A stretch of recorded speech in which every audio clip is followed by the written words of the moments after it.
Gênesis capítulo 21, versículo 14. Gênesis 21, 14. Se não chegou a toalhinha para você, levante a mão que o diácono, o pastor, vai levar. A Jússia ali no cantinho, ó. É que o bracinho da Jússia está pouco erguido, né? Que bênção, que bênção. Bom, Gênesis 21, versículo 14, diz assim. Essa talvez seja, irmãos, uma das histórias mais assustadoras da Bíblia. Enigmática. Passa uma impressão no início, né, de falta de sensibilidade até, de Abraão, Sara, do próprio Deus. Mas eu quero que você entenda que Deus não faz nada sem antes ter preparado tudo. A vontade de Deus, ela sempre é boa, perfeita e agradável. Só que às vezes, pastor Efraim, chegou bem de viagem? Chegou hoje? Às vezes, o propósito de Deus, o caminho que Deus usa, ele é um caminho incomum. Você pode notar, toda a trajetória, toda a peregrinação bíblica, ela usa de um caminho incomum. Mas sempre no final deu tudo certo. Eu quero dizer para você, se você tem vivido uma trajetória incomum, fica tranquilo, Deus está no controle de tudo. E no final vai dar tudo certo. Está escrito: então se levantou pela manhã Abraão de madrugada, e tomou o pão e um odre de água, e os deu a Agar, pondo-os sobre o seu ombro. Também lhe deu o menino, e despediu-a. Esse despediu-a, no original hebraico, é o verbo expulsou. Não houve uma conversa, uma explicação. A Torá usa o verbo expulsou. E ela partiu andando errante no deserto de Berseba. E, consumida a água do odre, lançou o menino debaixo de uma das árvores. E foi assentar-se em frente, afastando-se a uma distância de um tiro de arco. Porque dizia: que eu não veja morrer o menino. E assentou-se em frente, e levantou a sua voz, e chorou. E ouviu Deus a voz do menino. Esse voz do menino, no original está escrito, e algumas traduções aí deve estar escrito também, ouviu Deus o gemido do menino. E bradou o anjo de Deus a Agar desde os céus e disse-lhe: que tens, Agar? Não temas, porque Deus ouviu a voz, ouviu o gemido do menino, desde o lugar onde está. Ergue-te e levanta o menino. Tem tradução que está escrito moço em vez de menino, até porque Ismael aqui já tem uma idade, né? Ele já está chegando na fase adulta. E ouviu, e levanta-te, ergue-te e levanta o menino, e pega-lhe pela mão, porque dele farei uma grande nação. E abriu-lhe Deus os olhos. E Deus vai abrir os seus olhos hoje, viu, irmão? A resposta está diante dos seus olhos. E abriu-lhe Deus os olhos. E viu Agar viu um poço de água. E foi encher o odre de água e deu de beber ao menino. E era Deus com o menino, que cresceu e habitou no deserto, e foi flecheiro, e habitou no deserto de Parã, e sua mãe tomou-lhe mulher da terra do Egito. Amém, gente? Anderson, querido, por favor. Anderson, pastor Efraim, por favor. Anderson é Isaac. Efraim é Ismael. Há um abismo muito grande. Vem cá, fica desse lado aqui, Anderson, para isso. E o pastor Efraim está aqui. Há um abismo muito grande entre Isaac e Ismael. Isaac é o filho da promessa. Irmãos, quando Isaac estava na barriga da Sara, Isaac já era milionário. Isaac já nasceu rico. Já nasceu num berço de ouro. Isaac é aquele menino que tinha tudo, porque ele foi muito esperado, e ele é o filho da promessa. Pense, Abraão esperou por 100 anos, Sara por 90 anos. A Sara se apegou tanto com Isaac, e a experiência de ser mãe foi algo tão maravilhoso para ela, que ela deixou Isaac mamar no peito até os 14 anos de idade. Ele era um meninão, um bezerrão, moço, bigodudinho já, e mamava no peito.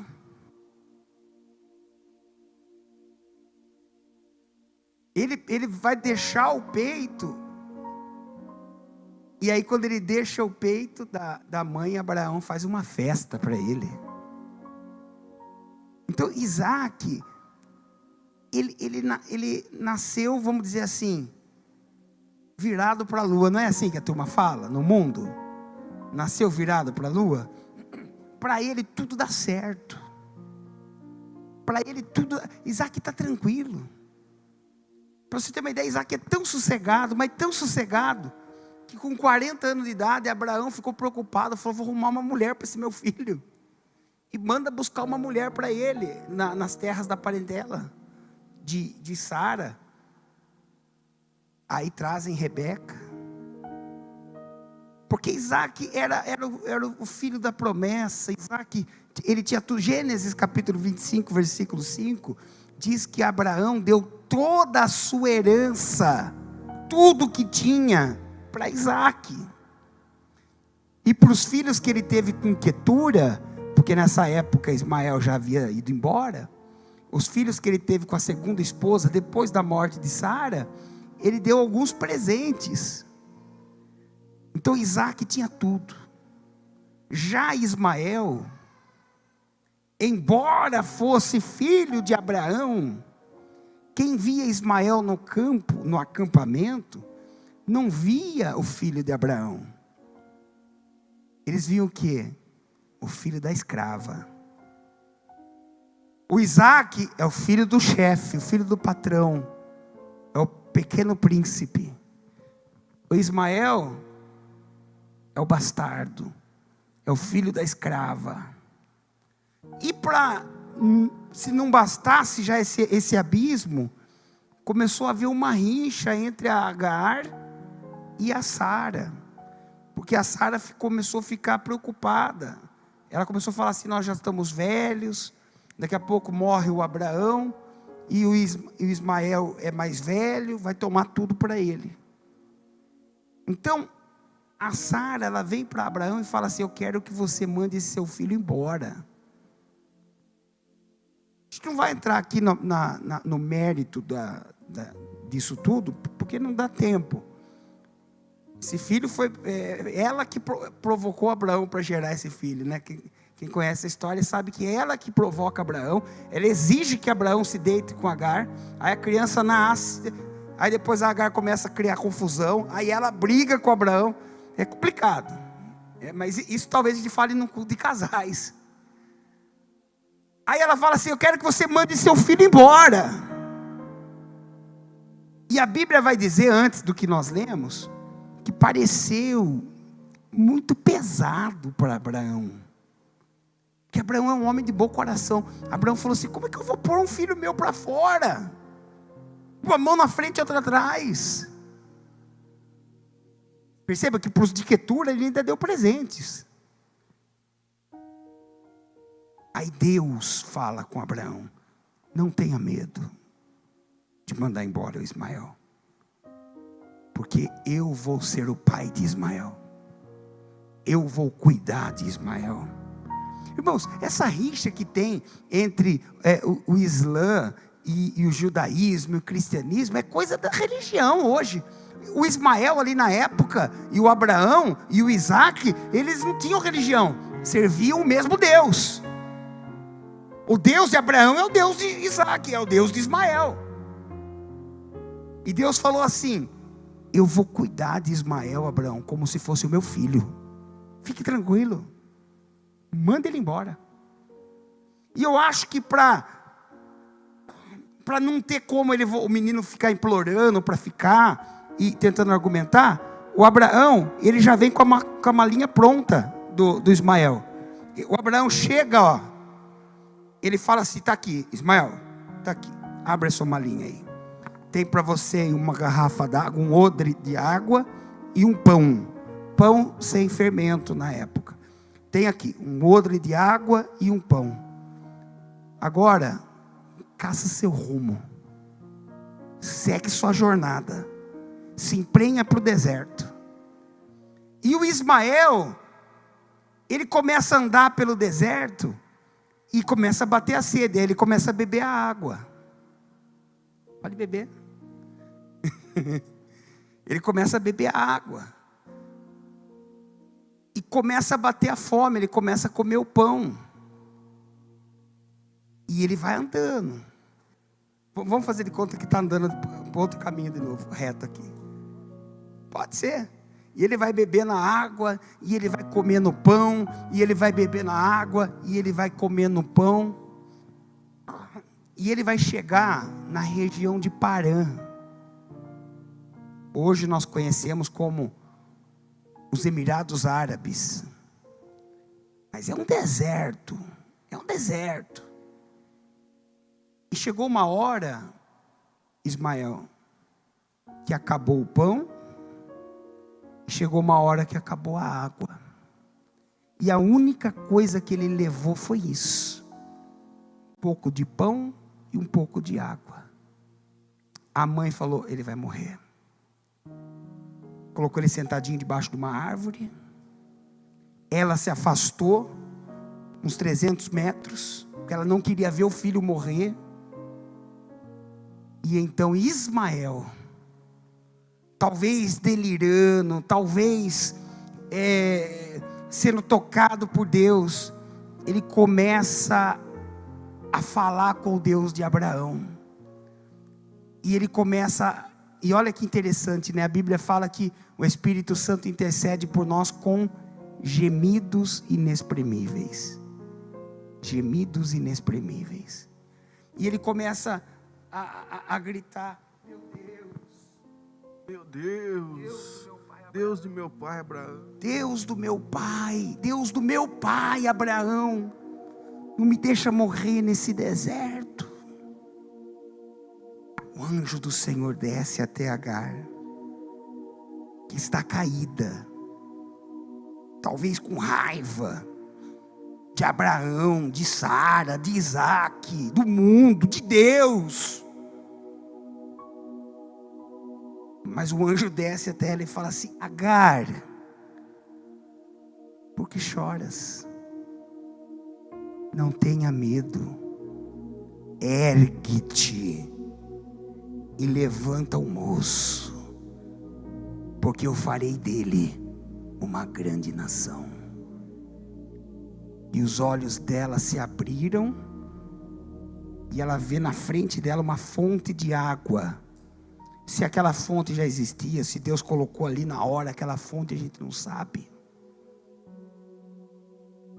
Ela reidratou o menino, e eles fizeram daquele lugar a sua morada. Anos mais tarde, Ismael é o príncipe do deserto. Por ali passam todas as caravanas e abastecem naquela fonte os seus camelos. E ele cobra para isso. Ele se tornou flecheiro, grande guerreiro, prosperou, venceu na vida, se casou, teve filhos. Uma das filhas dele se casa com Esaú, filho de Isaac. Ismael, ele não guardou rancor, mágoa, ele avançou com a vida. E eu quero chamar sua atenção para isso. Obrigado, viu, gente? Eu não sei você, mas eu posso falar por mim. Na história da vida eu me identifico mais com Ismael do que com Isaac. Porque para mim nunca foi fácil. E eu acredito que a maioria de vocês não nasceu num berço de ouro. Eu acredito que a maioria de vocês, assim como Ismael, em alguns momentos, teve que lutar com a vida. E às vezes sem saber como é que vai ser amanhã. Às vezes só carregando o suficiente ali para aquele dia, para aquela semana. Vivendo um dia de cada vez. Talvez você olhe para a sua vida e você fala assim: poxa, para mim nada é fácil. São poucos que têm o privilégio de Isaac. A maioria é como Ismael. Só que tem uma coisa: Isaac não tem, ele é um homem de Deus. Ele é um homem de Deus. Mas o Isaac, você vê que a Bíblia, ela fala muito pouco dele, porque não tem muito o que falar.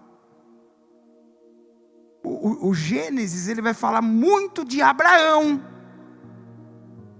Aí vai falar pouquinho de Isaac. E depois vai falar muito de Jacó. Mas Jacó é o filho também que nasceu em segundo. É o filho rejeitado. É o filho que teve que caçar o seu rumo. É o filho que teve que viver a vida. Então fique tranquilo se você tem vivido. E entenda o que eu estou falando. Porque eu falo por experiência também. Muitas vezes na vida parece que a gente só está apanhando. Muitas vezes na vida parece que a gente só está levando bordoada. E que não tem ninguém por nós. Mas eu quero dizer para você: Deus ouvirá o seu gemido. Assim como Ele ouviu o gemido de Ismael, Ele ouvirá a sua voz. A diferença, e o que fez toda a diferença na vida de Ismael, é que no pior momento da sua história, quase morto, delirando talvez, ao invés de colocar maldade no coração dele,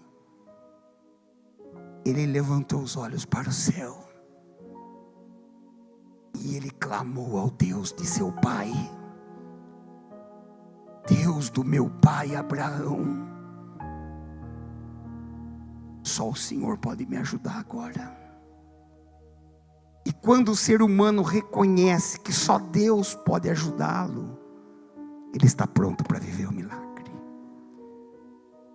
Porque enquanto a pessoa ela está tentando se salvar, você já viu o salvamento em mar ou em piscina, lagoa? O salva-vidas,